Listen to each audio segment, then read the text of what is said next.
Next up at UFC Denver, we have another brand new fight. 1 week ago today, less than a week ago today, we had 8 fights on this card. We now have 12, and that doesn't even include one of the ones that was Swaparino. This card is basically entirely new in the last 7 days, and this is one of the newest additions. We got Montel Jackson taking on Damon Blackshear. Montel Jackson 13-2 in his career, 4-1 in his last 5. He is riding a nice 4-fight win streak. He's taking on Damon Blackshear, 14-6 in his career, 2-1 in his last 5, coming off a short notice loss to Mario Batista. I like this fight. This is a very interesting fight, and I totally understand this line tightening as the week goes on because we got Montel Jackson, very, very good high-level wrestler who has made a name for himself with his legitimate power and speed. It's Montel Quick Jackson, and holy shit, is he quick. He's got lightning-fast hands and legitimate power in there. He has takedown accuracy at an impressive 71%. That's his accuracy, not his defense. That's a very high number. He averages more than 3 takedowns per fight, which is also a high number. Those two numbers combined means that when he shoots takedowns, he gets them.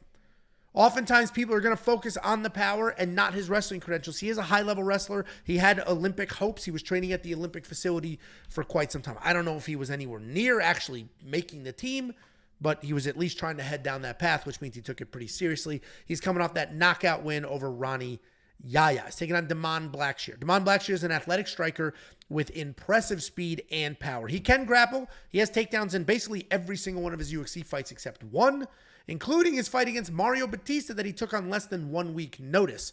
He's got solid volume in his strikes, technical boxing, clean takedowns. He has 3 losses in the UFC alone, but if you look at them a little closer, they're pretty quality.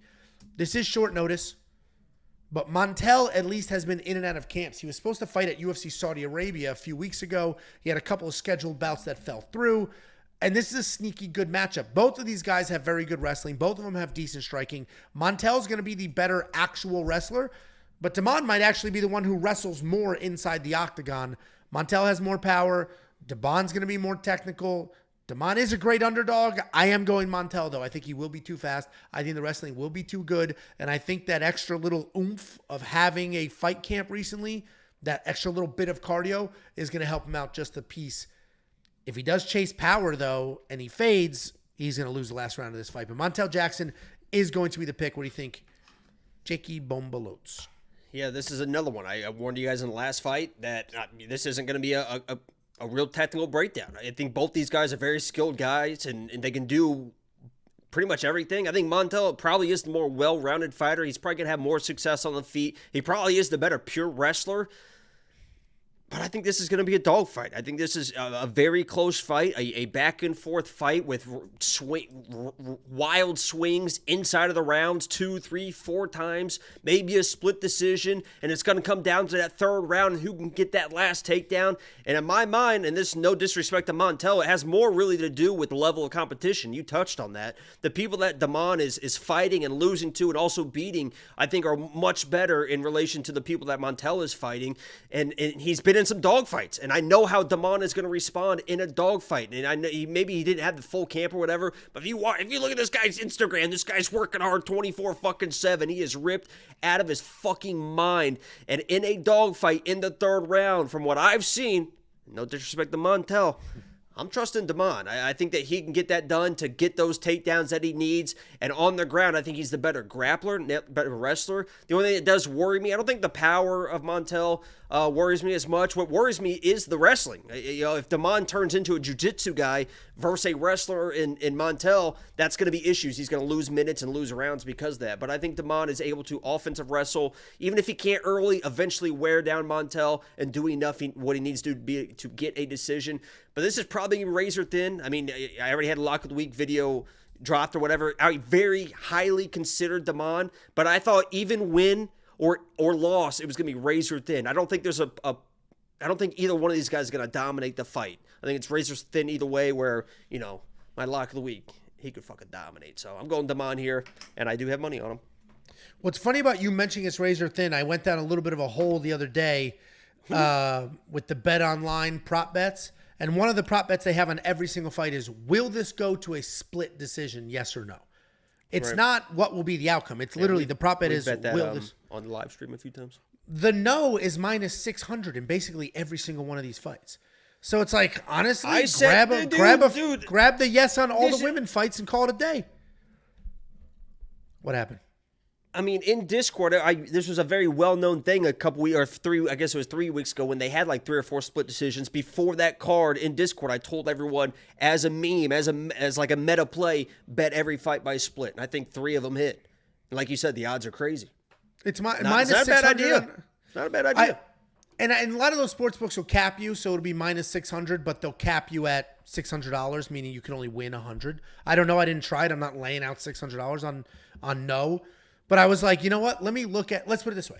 There's no way Cody Brundage and Razak Al-Hassan go to a split decision. There's no way that happens. That was only minus 700. If that wasn't capped, it's like, all right, let me take out 50 grand, throw 50 grand on it, get a 10 back, boom. Made 10 grand on what's basically a sure thing. Well, I think that could go to a weird. And that math is wrong. Anyway, Montel Jackson, $8,600 in DraftKings Fantasy. I'm going to stay away. I don't think he's going to cover that salary. He's going to need to get a whole lot of wrestling done to cover that salary. Elevation is here. The wrestling might slow down after a round. I'm not going to trust the 8,600, but you're on the Damon side. Do you trust him at 7,600 in DraftKings Fantasy? I was trying to think about this in my mind, and I don't know. I'm going to go back to you. Would you rather have, because they're about the same price, right? Damon or Jasmine? I think both those fights are kind of the same. I'll take Jasmine over Damon. I'm positive Jasmine will wrestle. I'm not positive Damon's going to wrestle, and he might not be able to successfully wrestle. Well, that's the issue. He's going to try to wrestle. Montel Jackson's a better wrestler. Jasmine will have success wrestling. Yeah, but Damon's a better grappler if he can get on his back, get on top of him. I'd rather spend the extra. I don't like being mounted. I think you know that better than anyone. If you want to check out the Saturday night, if you want to check out the DraftKings fantasy information, the prize picks, the underdog, the brand new prop hunter, the slate slayer, everything that we have, go to WeWantPicks.com, click become a member.